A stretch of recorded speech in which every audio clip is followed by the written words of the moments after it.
આ જોઈ શકીએ છીએ કે આ રીતે મોદી સાહેબે કેમેરા લઈને ફોટા પાડ્યા હતા બલૂનમાંથી 3000 ચોરસ મીટર જમીન આ કંપનીને આપી દેવામાં આવી હતી, જે 15 વર્ષથી બંધ પડી ગયું છે.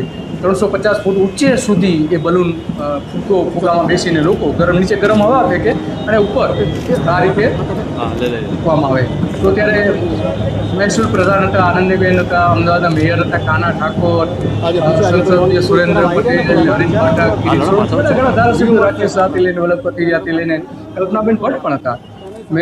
મેયરે સંપૂર્ણ યશ નરેન્દ્ર મોદીને આપ્યો હતો કે આ જે બલૂન છે, પરંતુ બલૂન પછી એ તૂટી પડ્યું હતું, પછી ચાલ્યું જ નહીં, તે ન જ ચાલ્યું. આજે પણ લોકો રાહ જોઈ રહ્યા છે કે મોદી સાહેબનું બલૂન કેમ ઉડતું નથી.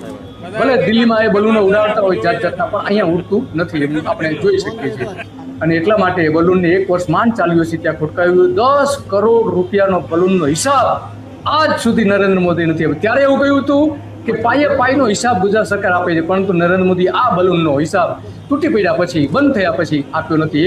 એક પણ પાયનો હિસાબ આપ્યો નથી. કારણ કે ત્યારે એમણે કહ્યું કે ભારતમાં પહેલી વખત હું આ બલૂન ઉડાડી રહ્યો છું એવી જાહેરાત કરી હતી અને સહેલગામ માણી ભરપૂર ફોટોગ્રાફી આ રીતે એમણે કરી હતી.